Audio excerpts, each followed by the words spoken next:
देखो अपना जो टेक्सोनॉमी वाला पूरा पार्ट है वो हम करेंगे किसमें, थर्ड पार्ट में। इस पार्ट में हम करने वाले हैं टेक्सोनॉमिकल एड। ठीक है, पहले सिंपल सा समझते हैं कि टेक्सोनॉमिकल एड होता क्या है। देखो फॉर एग्जाम्पल कोई भी एनिमल है, टाइगर है ना, डॉग है या कोई भी प्लांट है, उसके बारे में हमें अगर स्टडी करनी है, रिसर्च करनी है, तो हम किन चीजों की मदद लेंगे, उन्हीं को हम बोल रहे हैं क्या, टेक्सोनॉमिकल एड, है ना। तो किन चीजों की मदद लेंगे, प्रिजर्वेशन, कंजर्वेशन एंड लिटरेचर, इस टाइप से इनको करना। ठीक है, प्रिजर्वेशन, कंजर्वेशन एंड लिटरेचर। अब देखो यहीं पे बिल्कुल डिफरेंशिएट करके चलना। प्रिजर्वेशन मतलब जहां डेड ऑर्गेनिजम्स को रखा जाएगा, प्रिजर्वेशन मतलब जहां डेड ऑर्गेनिजम्स को रखा जाएगा, और कंजर्वेशन ठीक इसके ऑपोजिट, जहां लाइव ऑर्गेनिजम्स को रखा जाएगा, जिंदा को रखा जाएगा। और लिटरेचर तो नाम से पता लग रहा है इसमें बुक्स ईटीसी आ जाएंगे ना, पढ़ने वगैरह या इंटरनेट पे, ये सब इसमें आ जाएगा। ठीक है, तो प्रिजर्वेशन में क्या है, डेड ऑर्गेनिजम्स को रखा जाएगा, पहली बात अपनी क्लियर है। और इसमें क्या क्या आएंगे, हर्बेरियम एंड म्यूजियम। तो पहली चीज तो अपनी यहीं पे क्लियर हो जाती है कि हर्बेरियम एंड म्यूजियम के अंदर डेड ऑर्गेनिजम्स को रखा जाता है। अब कौन से ऑर्गेनिज्म ये हम आगे देखें। ठीक है, और कंजर्वेशन में लाइव ऑर्गेनिज्म, इसमें क्या आ जाएगा, zoological park and botanical garden. मतलब एक बात क्लियर है कि जूलॉजिकल पार्क यानी जू यानी चिड़ियाघर और बोटेनिकल गार्डन में जिंदा ऑर्गेनिजम्स को रखा जाता है, डेड को नहीं रखा जाता। एक बात क्लियर है। ठीक है, और लिटरेचर में अपने क्या क्या आ जाएंगे, फ्लोरा, मैनुअल, मोनोग्राफ, कैटलॉग। इनकी बहुत अच्छी, बहुत सिंपल सी मैं आपको ट्रिक बताऊंगा जो एनसीईआरटी में दिया हुआ है उसको याद करने की। तो सबसे पहले हम बात करते हैं किसकी, प्रिजर्वेशन की। प्रिजर्वेशन में हमारे पास क्या आ रहे थे, हर्बेरियम एंड म्यूजियम। और एक बात हम बिल्कुल क्लियर कर चुके थे कि प्रिजर्वेशन के अंदर क्या आएंगे, डेड ऑर्गेनिज्म आएंगे। ठीक है, अब यहां पे हम पहला डिफरेंस करते हैं हर्बेरियम एंड म्यूजियम के बीच। देखो हर्बेरियम में वर्ड आ रहा है हर्ब है ना, नाम में ही आ रहा है हर्ब, मतलब यहां पे जाहिर सी बात है यहां पे सिर्फ और सिर्फ प्लांट्स होंगे, सिर्फ और सिर्फ प्लांट्स होंगे। कैसे, डेड होंगे क्योंकि प्रिजर्वेशन के अंडर है। और म्यूजियम में क्या होगा, प्लांट्स भी होंगे और एनिमल्स भी होंगे। कैसे होंगे, डेड होंगे क्योंकि प्रिजर्वेशन के अंदर है। हर्बेरियम में सिर्फ और सिर्फ प्लांट्स होंगे, म्यूजियम में प्लांट्स भी होंगे, एनिमल्स भी होंगे। और एक बात तो क्लियर है, दोनों में डेड होंगे। ठीक है, अब यहां पे हर्बेरियम में प्लांट्स को कैसे प्रिजर्व किया जाता है। देखो हमने प्लांट स्पेसिमेन को लिया, उसको ड्राई किया। ये पूरा एनसीईआरटी का फ्लो मैं आपको बता रहा हूं, आप पढ़ के देख लेना। ठीक है, प्लांट स्पेसिमेन लिया, उसको ड्राई किया, फिर उसको प्रेस किया और फिर उसको शीट्स पे प्रिजर्व कर दिया। मेरा फ्लो पकड़ना एक बार, एनसीईआरटी का फ्लो है, मेरा नहीं है। देखो प्लांट स्पेसिमेन लिया, उसको ड्राई किया, उसको प्रेस किया और उसको शीट्स पे प्रिजर्व कर दिया। अब शीट्स के ऊपर कौन सी इंफॉर्मेशन हमें दिखाई देगी, date and place of collection. ठीक है, डेट किस तारीख को, किस डेट को उसको कलेक्ट किया गया और किस प्लेस पे उसको, हाँ किस जगह से उसको कलेक्ट किया गया। ठीक है, और क्या है, इंग्लिश नेम होगा उस पे, लोकल नेम होगा उस पे, बोटेनिकल नेम होगा उस पे, है ना, फैमिली, कौन सी फैमिली का वो प्लांट है वो होगा,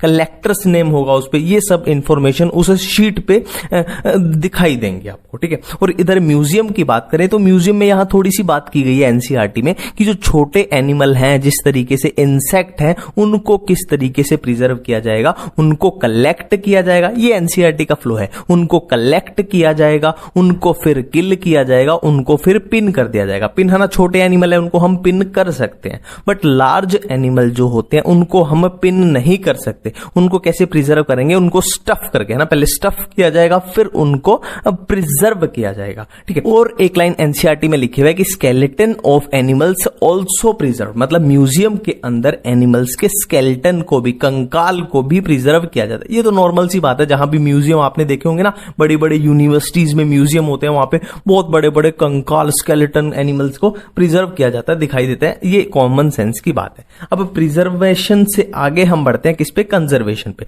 तो कंजर्वेशन में एक बात तो हम ऑलरेडी क्लियर कर चुके हैं कि यहां पे सिर्फ और सिर्फ क्या होंगे, लाइव जिंदा ऑर्गेनिजम्स होंगे। ठीक है, और इसमें दो चीजें आई थी अपने पास, पास जूलॉजिकल पार्क और बोटेनिकल गार्डन। देखो जूलॉजिकल पार्क क्या होता है, सिंपल क्या होता है, चिड़ियाघर होता है, जू होता है। तो जू में क्या होते हैं, जिंदा एनिमल्स होते हैं, है ना। हम किनको देखने जाते हैं, जिंदा एनिमल्स को ही तो देखने जाते हैं। तो यहां पे तो कुछ याद नहीं करना अपने को। फिर बात करते हैं हम बोटेनिकल गार्डन की। बोटेनिकल गार्डन में क्या होता है, सबको पता है बोटेनिकल गार्डन में प्लांट्स होते हैं, कैसे होते हैं, जिंदा होते हैं, ठीक है। बट यहाँ पे बोटेनिकल गार्डन में जो याद करने वाली बातें हैं वो ये हैं, अपनी एनसीईआरटी में दी हुई है कि ये तीन चीजें दी हुई जो अपने को याद करनी है कि क्यू बोटेनिकल गार्डन कहां पे है, इंग्लैंड में है। क्यू बोटेनिकल गार्डन कहां पे है, इंग्लैंड में। देखो इसको याद करने की मैं ट्रिक भी बताऊंगा। Indian botanical garden Howrah India में है और नेशनल बोटेनिकल रिसर्च इंस्टीट्यूट कहां पे, लखनऊ में। देखो क्यू तो देखो इंग्लिश जैसा ही वर्ड लग रहा है ना, थोड़ा अंग्रेजी सा वर्ड लग रहा है क्यू, तो इसको इंग्लैंड में कर दो, इंग्लिश मतलब इंग्लैंड में कर दो, ठीक है।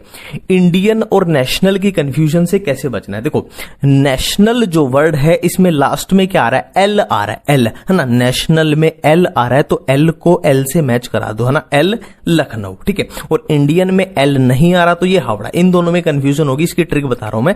नेशनल में एल आ रहा है तो एल को एल से मैच करा दो लखनऊ से। तो इंडियन किसमें, हावड़ा में, और नेशनल बोटेनिकल रिसर्च इंस्टीट्यूट किसमें, लखनऊ में, ठीक है।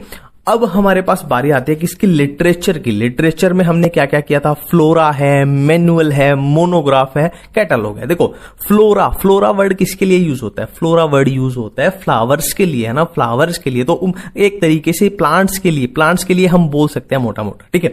तो एक पर्टिकुलर एरिया में कितने प्लांट हैं उसके बारे में क्या बताएगा, ये फ्लोरा उसके बारे में हमें इंफॉर्मेशन दे रहा है ना। सिंपल सी बात है, इसमें कुछ याद नहीं करना, ठीक है।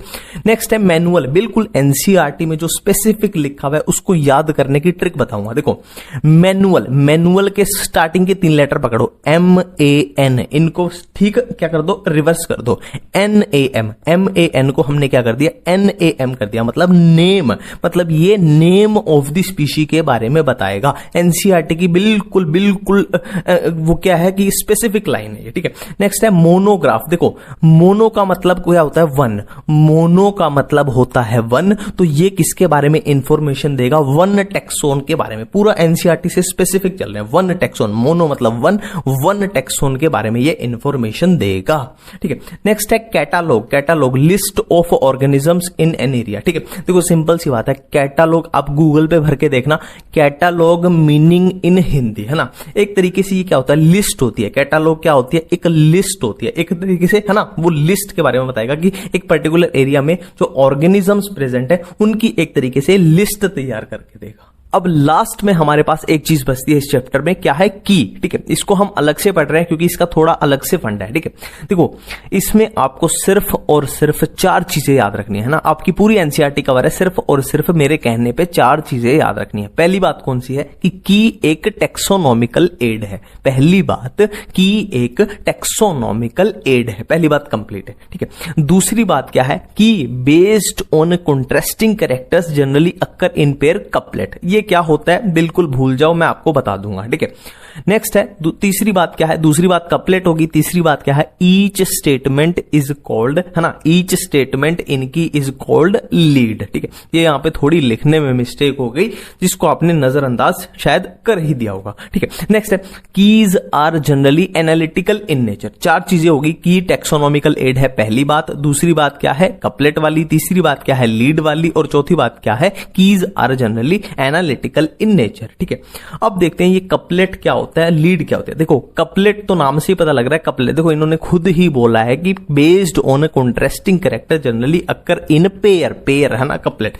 इसको हम थोड़ा समझ लेते हैं। अब देखो हम अपनी की को किससे समझते हैं, इस एग्जांपल से समझते हैं, सब कुछ क्लियर हो जाएगा, ठीक है। देखो हमने एक कस्टमर केयर में कॉल किया, ठीक है। कस्टमर केयर वाले ने बोला कि अगर आप प्रीपेड ग्राहक हो तो ये वाला बटन दबाओ और पोस्ट पेड ग्राहक हो तो ये वाला बटन दबाओ, ठीक है। तो 2 क्या है, ये अक्कर्स इन पेयर। देखो contrasting character generally occur in pair, तो ये क्या है, पेयर में है, इसीलिए ये क्या हो गए, कपलेट हो गए, ठीक है। अब इन दोनों में से जोन से वाला हम बटन दबाएंगे वो क्या हो जाएगी, लीड हो जाएगी, ठीक है। या ये वाला बटन दबाओ या ये वाला, प्रीपेड में ये वाला, पोस्ट पेड में ये वाला। तो हमने मान लो हम प्रीपेड ग्राहक है तो हमने ये वाला दबा दिया, तो ये वाला क्या हो गया, लीड हो गई। अब नेक्स्ट आया कि आप नए ग्राहक हो या पुराने ग्राहक हो, नए पुराने क्या हो गए, कपलेट हो गए, और हम जोन सा इसमें से बटन दबाएंगे नया या पुराना, वो क्या हो जाएगी, लीड हो जाएगी। मान लो पुराना दबा दिया, ठीक है। अब उन्होंने बोला कि आप कस्टमर केयर अधिकारी से बात करना चाहते हो या नहीं करना चाहते हो, तो ये दोनों क्या हो गई, कपलेट हो गई, और इन दोनों में से जो हम सेलेक्ट करेंगे वो लीड हो गई।